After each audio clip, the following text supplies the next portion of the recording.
ఆదాబ్ హైదరాబాద్ చూస్తే ఆదాబ్ హైదరాబాద్లో మనకి నిన్న బ్రహ్మకుమారీస్ వాళ్ళంతా వెళ్ళి మోడీకి రాఖీ కట్టొచ్చారు. సో ఈ రక్షాబంధన్ వేడుకల్లో మోడీ విద్యార్థులతో తన నివాసంలో రాఖీ పండుగ, మోడీకి రాఖీ కట్టిన బ్రహ్మకుమారి సభ్యులు. ఇక తెలంగాణలో ఎన్టీపీసీ భారీ పెట్టుబడి పెడుతుందంట. రాష్ట్రంలో సౌర పవన విద్యుత్ ఉత్పత్తి ప్రాజెక్టులపై 80,000 కోట్ల ఫ్లోటింగ్ సోలార్ పెట్టుబడులు పెట్టబోతున్నారంట ఎన్టీపీసీ వాళ్ళు. ఇక నిన్న మన ఆపరేషన్ సింధూర్ తర్వాత మొట్టమొదటిసారి air chief marshal Amarpreet Singh గారు నిన్న ఆయన మాట్లాడారు. ఆయన ఏమంటాడంటే 5 పాకిస్తాన్ జెట్లు బెయిల్ చేశాం, 9 ఉగ్రవాద స్థావరాలు దాడి చేశాం, 100 మంది ఉగ్రవాదులు హతమయ్యారని చెప్పి ఫర్ ద ఫస్ట్ టైం అఫీషియల్గా చెప్పారనమాట ఈయన. మరి వెంటనే పాకిస్తాన్ నుంచి కూడా ఖండన వచ్చింది అనుకోండి, అది వేరే విషయం. రైట్. ఇక బీజేపీ ఆర్ఎస్ఎస్ కలిసి రాజ్యాంగం మార్చే కుట్ర చేస్తున్నాయని చెప్తున్నారు కాంగ్రెస్ పార్టీ నేతలు. నిన్న క్విట్ బీజేపీ నినాదంతో ఒక కార్యక్రమం, యాక్చువల్ నిన్న క్విట్ ఇండియా ప్రారంభించిన రోజంట. సో గాంధీ భవన్లో దానికి సంబంధించిన కార్యక్రమంలో ఈ మాటలు, ఈ డైలాగ్స్ చెప్పారు. సో మొత్తం దేశవ్యాప్తంగా 334 పార్టీల గుర్తింపు రద్దు చేశారంటండి. రాజకీయ పార్టీల జాబితా సవరించిన ఈసీ. మొత్తం 2,520 రిజిస్టర్డ్ పొలిటికల్ పార్టీలు ఉన్నాయంట. 67 పార్టీలకు ప్రాంతీయ, 6 పార్టీలకు జాతీయ హోదా కల్పించారట. ఇక నిరుద్యోగులకు సువర్ణ అవకాశం ఇస్తుందంట మన Telangana RTC ITI course notification విడుదల చేస్తుంది. విద్యార్హత 10వ తరగతి అంట. సో ఈ motor vehicle mechanic, diesel, welder, painter ట్రేడర్లో కోర్సులు మంచిది. ఇది ఒకసారి చూడండి, ఎందుకంటే ఆర్టీసీఏ ట్రైనింగ్ ఇస్తుంది, ఐటీఐ కోర్స్ అనమాట. సో 10th క్వాలిఫికేషన్ నుండి ఎవరైతే కొంత ఖాళీగా ఉన్నారో ఈ మంచి ఉద్యోగమే, ఎందుకంటే గవర్నమెంట్ ఉద్యోగం కదా ఆర్టీసీ కాబట్టి కొంత ట్రై చేసుకున్నదిగా. నెక్స్ట్ సిగ్గుంటే బీఆర్ఎస్ నుంచి బయటికి రావాలి. ఫోన్ ట్యాపింగ్లో తండ్రి కొడుకుల హస్తం, కేసును సిబిఐకి అప్పగించాలి, నా వ్యాఖ్యలు వెనక్కి తీసుకోనని చెప్పి చెప్తున్నాడు. ఎందుకంటే ఆయన నిన్న కేటీఆర్ అన్నాడు కదా, మీ వ్యాఖ్యలు వెనక్కి తీసుకోకపోతే మీ మీద పరునష్టం దావా వేసి పెద్ద ఎత్తున కేసు పెడతా అన్నాడు కదా. సో దాని గురించి అయితే ఈయన అన్నారు. ఇక మూసీకి భారీగా వరద నీరు వచ్చిందంటండి. Himayat Sagar ORR service road మూసివేత.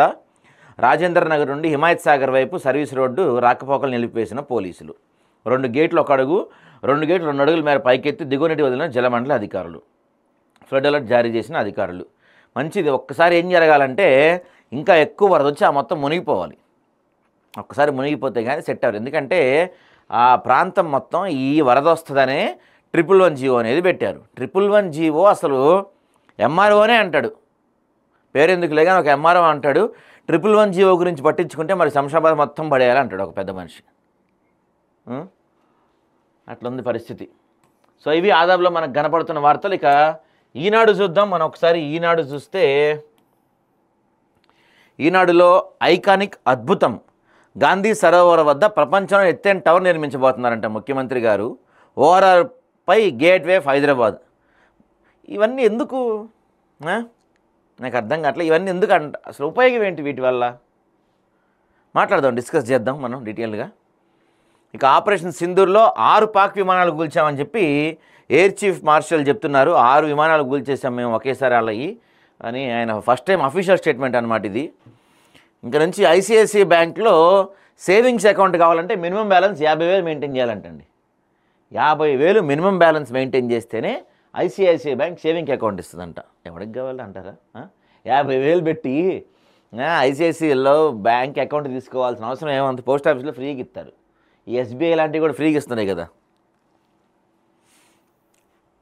Right. ఇక రక్షాబంధన్ ట్రాఫిక్ చక్రబంధం, వరుస సెలవులతో సొంతూరులోకి జనం. హైదరాబాద్లో భారీగా నిలిచిపోయిన వాహనాలు, విపరీతంగా ట్రాఫిక్ జామ్ నిన్న ఏడ చూసినా. ఇక ఆగడాలు ఆపేది ఎవరు, పోకిరీల రూపంలో ప్రజలకు నయా ముప్పు. ఈ గాంజా బ్యాచ్ ఒకటి తయారవుతుందండి, ప్రతి చోట ఉంది గాంజా బ్యాచ్. వీళ్ళు ఏం చేస్తారంటే ఆ గాంజా తీసుకున్న తర్వాత వచ్చే పిచ్ ఏదైతే ఉందో ఆ పిచ్చిలో జనం మీద పడి ఇట్లాంటి పిచ్చి పిచ్చి పనులు చేస్తూ ఉంటారు. మాట్లాడదాం దాని గురించి కూడా, చాలా పెద్ద విషయం అది యాక్చువల్గా. పాలిటెక్నిక్పై ఫీజుల పిడుగు 14,900 నుంచి 39,880 పెంపు అంటండి. వామ్మో, ఏంటది అంత డబల్ కన్నా ఎక్కువ కదా అది. ప్రైవేట్ కళాశాలలో 42.60%. అసలే పాలిటెక్నిక్ పైన జనాలు పెద్దగా ఇంట్రెస్ట్ చూపట్ల, జాయినింగ్స్ లేవు పాలిటెక్నిక్స్లో. గతంలో ఉన్నట్టుగా ఏదైతే గతంలో ఉండేదో ఒక 10-15 ఇయర్స్ బ్యాక్ ఇంటర్ అయిపోయిన తర్వాత చాలామంది ఈ పాలిటెక్నిక్ చేరుతుండే. చాలామంది 10th అయిపోయాక అనుకుంటా కదా ఈ పాలిటెక్నిక్ ఉంటుంది. సో చాలామంది చేరేవాళ్ళు. ఈ పాలిటెక్నిక్, ఐటీఐ ఇట్లాంటి కోర్సులు చాలా ఉండే, మెల్లగా మరుగున పడిపోయినాయి. ఇంత ఫీజులు పెడితే ఉన్న వాటికి కూడా ఎవరు పోరు. ఇక అదే అన్నట్టుంది అక్కడ పరిస్థితి కూడా. రైట్, ఇక ఇవి మనం ఆంధ్రజ్యోతి చూస్తే, ఆంధ్రజ్యోతిలో కూడా ఈ 6 యుద్ధ విమానాలు కూల్చేసాము, వాటిలో F-16లు కూడా ఉన్నాయని చెప్తున్నారు. ఇక గేట్వే ఆఫ్ హైదరాబాద్ అత్యంత ఎత్తుగా ఐకానిక్ టవర్ అంట. ముఖ్యమంత్రి గారు చెప్తున్నారు. మూసీని అద్భుతం చేయబోతున్నానని కూడా ఆయన మరోసారి చెప్పారు. ఇక హృదయం పైలం, గుండె జబ్బుకి ముందస్తు హెచ్చరికలు, పలు సంకేతాలు ఇచ్చే శరీరం వాటిని గమనించి అప్రమత్తం కాకపోతే ముప్పు. సో వెంటనే అంటే కొంతమందికి అయితే కార్డియాక్ అరెస్ట్ అవుతుంది, కానీ ఆ కార్డియాక్ అరెస్ట్ అయ్యే ముందు కూడా బాడీ కొన్ని ఇండికేషన్స్ ఇస్తుందంట. దాని గురించి ఒక మంచి ఆర్టికల్ రాశారు, చూద్దాం మనం. కొత్త పలుకులో P4 పిచ్లో చంద్రబాబు అని ఆంధ్రజ్యోతి పత్రికలో రావటం కొంత ఆశ్చర్యం కలిగించే విషయంగానే ఉంది. ఎందుకంటే ఈ P4 అనేది వేస్ట్ అని చెప్పి ప్రతిపక్షాలు ఇప్పటికీ ఆరోపిస్తున్నాయి. ప్రతిపక్షాలు ఆరోపించడం కామన్, కానీ ఈ పత్రికల్లో దట్టు రాధాకృష్ణ కొత్త పలుకుల్లో దీని గురించి ఒక ఆర్టికల్ రావటం అయితే పెద్ద విషయమే. చూద్దాం దాని గురించి మనం. రాత్రి యాజ్ యూజువల్గా వర్షం ఒక రేంజ్లో కుమ్మింది. అమీర్పేట ఇటు మొత్తం కంప్లీట్ బ్లాక్, మొత్తం అసలు చుక్కలు కనపడి రాత్రి. నేను కూడా ఎక్కిపోయే దాంట్లో. అయ్యో రొయ్య, ట్రంప్ దెబ్బకు ఆక్వా రంగం విలవిల. ఇప్పుడు విషయం ఏంటంటే ఈ ట్రంప్ దెబ్బకు అన్ని రంగాలు ఇబ్బంది పడుతున్నాయి. మెయిన్ మన దగ్గర ఈ ఆంధ్రప్రదేశ్లో ఈ ఆక్వా రంగం, ఈ రొయ్యల ఎక్స్పోర్టు ఇండియా దాదాపు అమెరికాకి వచ్చే రొయ్యల్లో 50% మన దగ్గర నుంచే వెళ్తాయి అన్నమాట. సో ఈ ట్రంప్ చేసిన పనికి ఇప్పుడు దానికి పైన తీవ్ర ప్రభావం పడే అవకాశం ఉందంట. మరి పాపం ఎలాగో చూడాలి. అనుబంధానికి బ్రేక్, ఈసారి కేటీఆర్కు రాఖీ కట్టిన కవిత. అక్కడ కూడా మన షర్మిల కూడా జగన్కి ఏం గడతలేదు కదా, ఈ మధ్యకాలంలో మానేసినట్టున్నారు కదా. సో ఈమె కూడా మానేసి అన్నది పాపం కవిత వస్తానన్న దాంట్లో, కానీ కేటీఆర్ లేడంట. ఎక్కడికో బెంగళూరు ఎక్కడికో వెళ్ళిపోయాడని చెప్పి టాక్ వినపడుతుంది.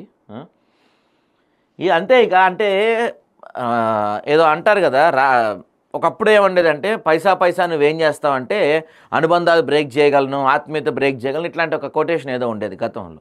ఇప్పుడు ఆ కొటేషన్ ఏమైందంటే ఇటువైపు పోయింది, ఎటు మన రాజకీయాల వైపు.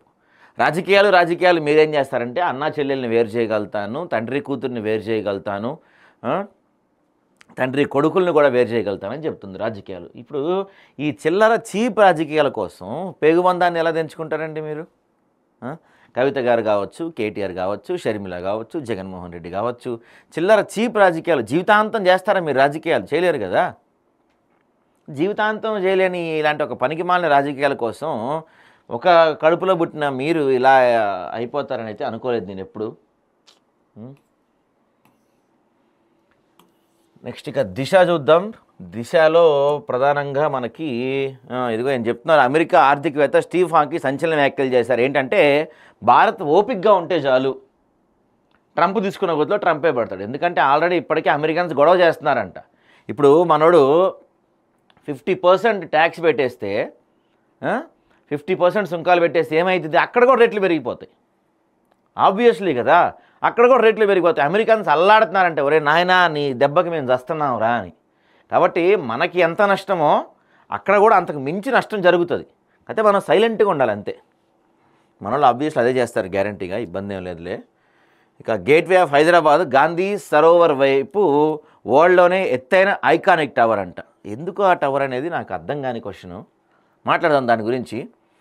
ఇక జూబ్లీహిల్స్లో గెలిస్తే డైరెక్ట్ హోమ్ మినిస్టర్ అంటండి. బైపోల్ అభ్యర్థి ప్రకటన రోజే కాంగ్రెస్ పార్టీ బంపర్ ఆఫర్ ఇవ్వబోతుందంట. ఆ స్థానం నుంచి బరిలో చిరంజీవి లేదా నాగార్జున, బలమైన వ్యక్తి నిలబడితే విజయం పక్కాని ప్లాన్. ఇప్పటివరకు క్యాబినెట్లో హైదరాబాద్ అక్కడే ప్రాతినిధ్యం. అంటే వీళ్ళు ఏ విధంగా బలమైన వాళ్ళు నాకైతే తెలియదు. పాపం ఆల్రెడీ చిరంజీవి మొన్న చెప్పాడు కదండి, నిన్నేనా మొన్న ఈ బ్లడ్ బ్యాంక్ ఒక ప్రోగ్రాం జరిగితే నేను రాజకీయాలకు దూరం రాబోయి, నేను అసలు రాజకీయాల్లో లేను, రాను, ఉండను అని ఆయన చాలా స్పష్టంగా చెప్పాడు కదా. చెప్పిన తర్వాత కూడా ఎట్లా రాస్తారు మీరు? పైపెచ్చు ఒక పక్కన వాళ్ళ తమ్ముడు బీజేపీతో మంచి క్లోజ్ ఫ్రెండ్షిప్లో ఉన్నాడు. సో అలాంటప్పుడు అన్న కాంగ్రెస్ పార్టీ నుంచి ఎలా పోటీ చేస్తాడు? చేయడు కదా. అయినా సరే రాజకీయాలు పక్కన పెడితే చిరంజీవి పదే పదే పదే పదే చెప్తున్నాడు నేను రాజకీయాలకు దూరం అని. మేబీ నాగార్జున ఏమన్నా ఇంట్రెస్ట్ ఉన్నాడో మనకు తెలియదు, కానీ చిరంజీవి అయితే ఐ డోంట్ థింక్ సో.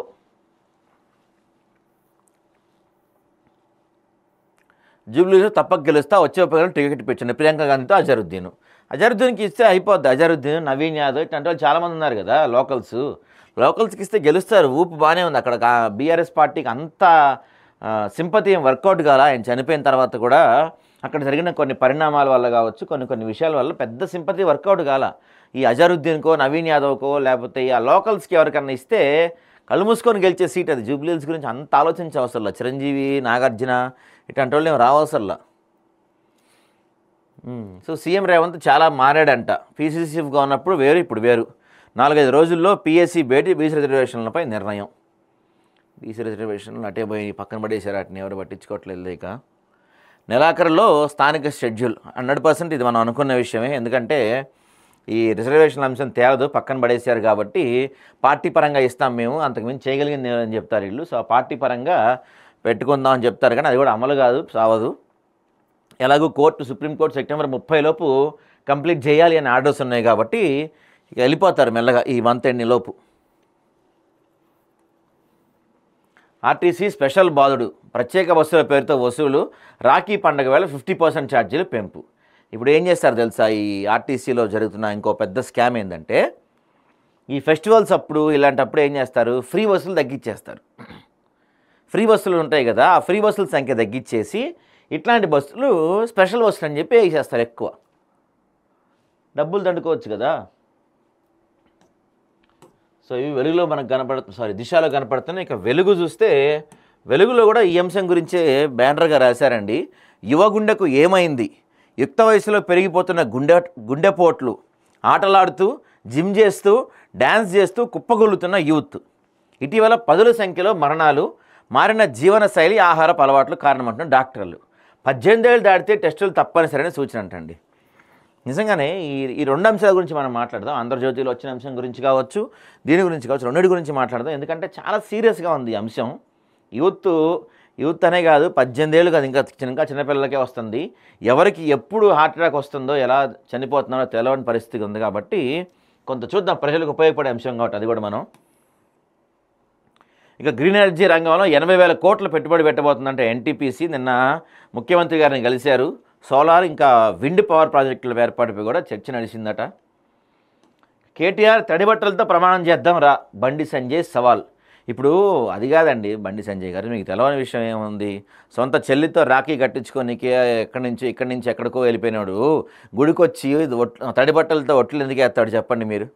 పైగా ఆయనే గతంలో అన్నాడు, జై శ్రీరామ్ అనే నినాదం మనకేమైనా కూడు పెట్టిద్దా అన్నాడు. సో దేవుడి మీద నమ్మకం లేని వ్యక్తి గుడికొచ్చి తడి బట్టలతో ఒట్టేసినా, పొడి బట్టలతో ఒట్టేసినా దొంగొట్టే ఉంటుంది. అది 90% రాడనుకోండి, చెప్తున్నా.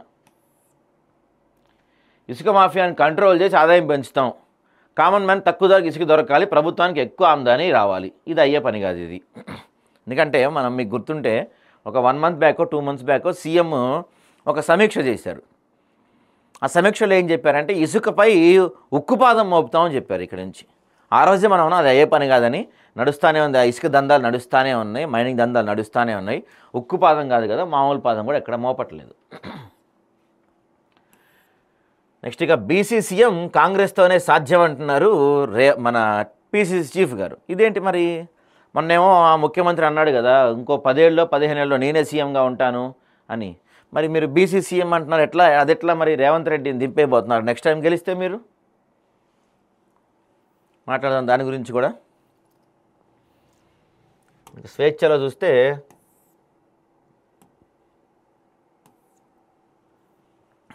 స్వేచ్ఛలో ఆపరేషన్ ఆకర్ష్ గురించి రాశారు. బీజేపీ నేతల మధ్య చిచ్చుపెడుతున్న చేరికలు. ఇదే ప్రధానంగా వినపడుతుంది. బిఎల్ సంతోష్ని తిట్టినోడు, అమిత్ షాని తిట్టినోడు, అట్లాంటి వాళ్ళని పార్టీలో ఎట్లా చేర్చుకుంటారు అనేది ఒక ప్రధానంగా వినపడుతున్న ఎలిగేషన్ అనమాట.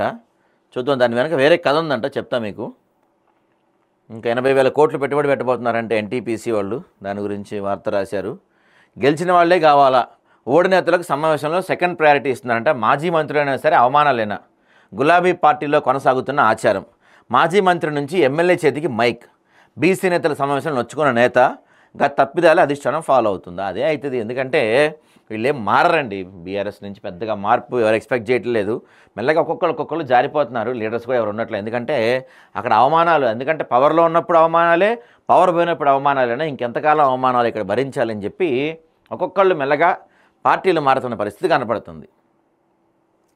ఆగని శ్రమ దోపిడీ, స్వీపర్ల జీతాల్లో ఎస్ఎఫ్ఏల చేతివాటం, దుర్వినియోగం అవుతున్న ఎఫ్ఆర్ఎస్ పెద్ద ఆఫీసర్లందరితో అక్రమాలు. ఏమన్నా కడుపుకి అన్నం తింటుంటే ఇట్లాంటి పనులు చేయరు. కడుపుకి అన్నమే తింటే వాళ్ళు ఎవరు ఇట్లాంటి పనులు చేయరు. ఎందుకంటే పాపం ఉదయాన్నే 4 నుంచి వీళ్ళు పని మొదలు పెడతారు.